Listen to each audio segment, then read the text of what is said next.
నమస్తే, welcome to editor analysis. Asim Munir ఆయన మాట్లాడే మాటలు కానీ ఆయన వ్యవహార శైలి కానీ ఇండియాకి కొత్తలు ఆడిపోతుంటుంది.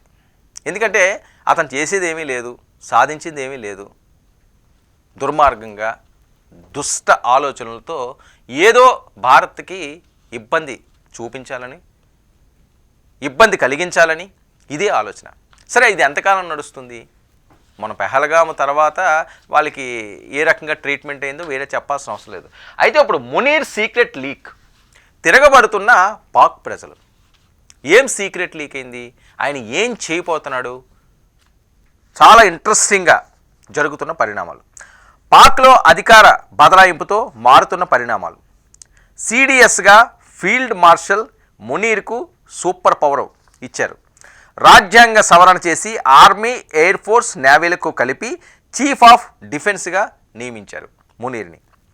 అంటే ఎవరికి ఏది ఇవ్వకూడదో అది ఇప్పుడు వాళ్ళ చేతుల్లో పెట్టారు. ఇంకెక్కడి నుంచి చూడాలి, అసలు కథ మొదలవుతుంది. ఇక బాధ్యతలు చేపట్టిన వెంటనే హడావుడి, రొటీన్గా ఇండియాకు హెచ్చరికలు. కానీ మునీర్ వార్నింగ్లో కనిపించింది ఆత్మవిశ్వాసం కాదు, ఆందోళన. అన్నీ ఇచ్చారు, బాగానే ఉంది, కానీ దాన్ని కాపాడుకోవాలంటే ఎలా కాపాడుకోవాలి? ప్రశాంతంగా నువ్వు పాలన సాగించాలి, నీ దేశం కోసం నువ్వు ఆలోచించాలి, నీ దేశ అభివృద్ధి కోసం నువ్వు ఎవరికైనా మంచి సలహాలు సూచనలు ఇస్తే దాన్ని అందించాలి. అంతేగాని మేము భారత్ వైపు చూస్తాము, నాకు ఇది వచ్చింది కదా, పాక్ ప్రజలందరూ కూడా సంతోషిస్తారు, లేకపోతే నాకు కిరీటం పడుతుంది వేరే ప్రాంతాల నుంచి, అబ్బా ఇండియాని చూడరా మునీర్ వచ్చిన తర్వాత అసలు వణికించేసాడు అనే డైలాగ్ కోసం చూస్తున్నావు. ఎప్పుడు నువ్వు వణికించాలి? పాక్ ప్రజలు ఏమీ కూడా భారత్ నాశనం అయిపోవాలి, భారత్ ఈ రకంగా చేయాలి, లేకపోతే ఉగ్రవాదులతో భారత్లో ఉన్న పౌరులను చంపించాలని ఏ మనిషి అనుకోడండి. వీళ్ళు ఇచ్చిన తర్ఫీదు, వీళ్ళు నూరు పోసింది జిహాద్ అనే అది ఏదైతే ఉన్నదో ఆ స్లోగన్ని కొంతమంది అమాయకులు కొంతమందిని తీసుకువచ్చి వాళ్ళకి తర్ఫీదు ఇచ్చి వాళ్ళ నరనరాల్లోని కూడా రాక్షసత్వాన్ని నింపి ఎగదోస్తూ వాళ్ళ జీవితాలతో వాళ్ళ కుటుంబాలతో ఆడుకుంటున్నారు, వాళ్ళ ప్రాణాలతో చెలగాటాలు ఆడుతున్నారు. ఎంతమంది పోయి ఉంటారు జిహాద్ పేరుతోటి? సరే, వాళ్ళు కొంతమంది చెప్పుండొచ్చు, కాక మనం పోతాము అనుకున్నప్పుడు ఎదటోడు ఏదో చేసి పోదాం అనుకునే అంత దుర్మార్గమైన ఆలోచన ఇంకేముంటుంది? ఇంకంతకంటే ఇంకేముంటుందా? దీన్ని ఏమనాలి? రక్తదాహం అనాలి. అలాంటి పరిస్థితే. సో మున్నీర్ ఇప్పుడు అధికారిగా చేపట్టాడు కాబట్టి ఇంక నేనే అంటున్నాడు, కానీ అది ఆందోళన కలిగిస్తుంది. అమ్మో ఏదన్నా వస్తే ముందు నా మీదే పడుతుంది కదా అని. ఇక ఇండియా దాడి చేస్తే తీవ్ర ప్రతీకార చర్యలు ఉంటాయంటూ వార్నింగ్ ఇవ్వడం నటన. లోపల భయంతోనే వణికిపోతున్న మునీర్. అసలు అర్థం, భారత్ దాడి అంటే పాకిస్తాన్ మ్యాప్ మీదే ఉండకపోవచ్చన్న అనుమానం. ఇంకా అది వేరే చెప్పాల్సిన అవసరం లేదు కదా. భారత్తో యుద్ధం అంటే పాకిస్తాన్ అసలు మ్యాప్లో ఉండదు, అలా లేపేస్తుంది, ఎక్కువ సమయం కూడా తీసుకోదు. అది మునీర్కి తెలుసు.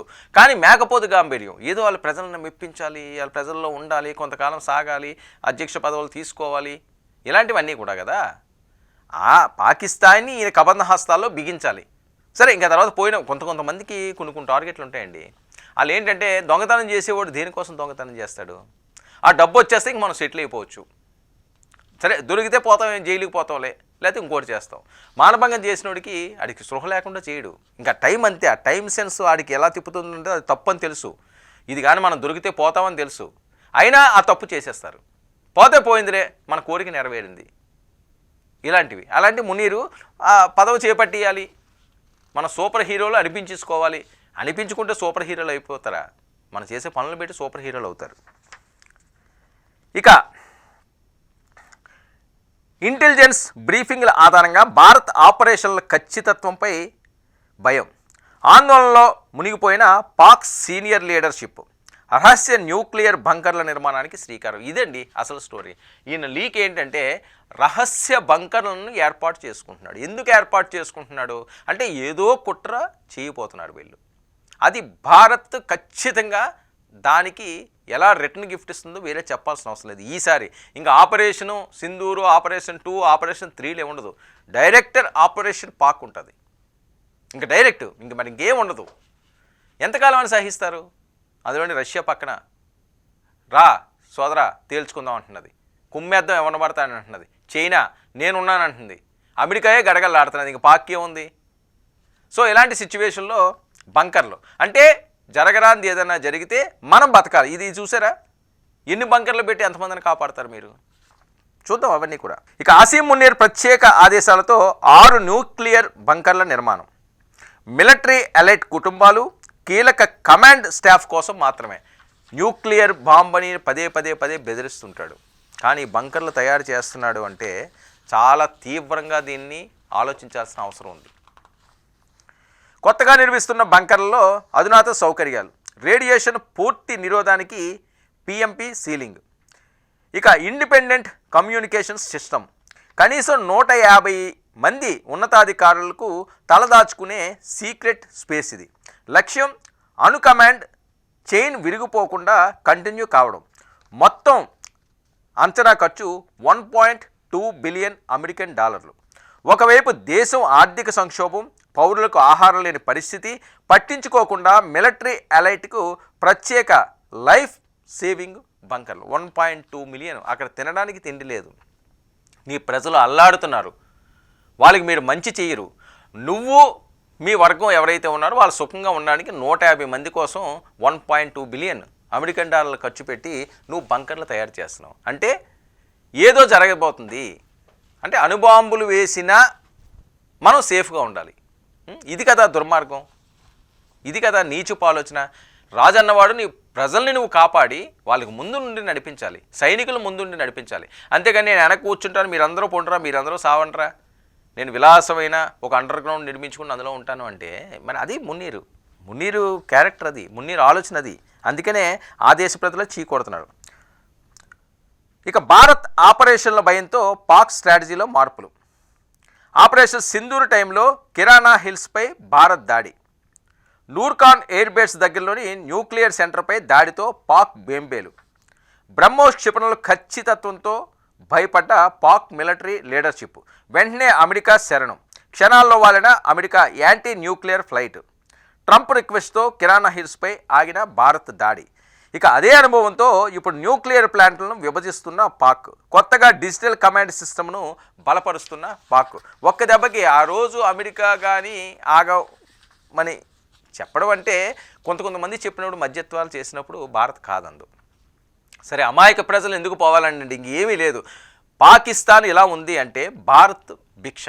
ఇది చాలామంది మాట్లాడేది, రాజకీయ విశ్లేషకులు చెబుతున్నది. ఎందుకు అంటే భారత్ కన్నెర చేస్తే అసలు పాక్ ఉండదు.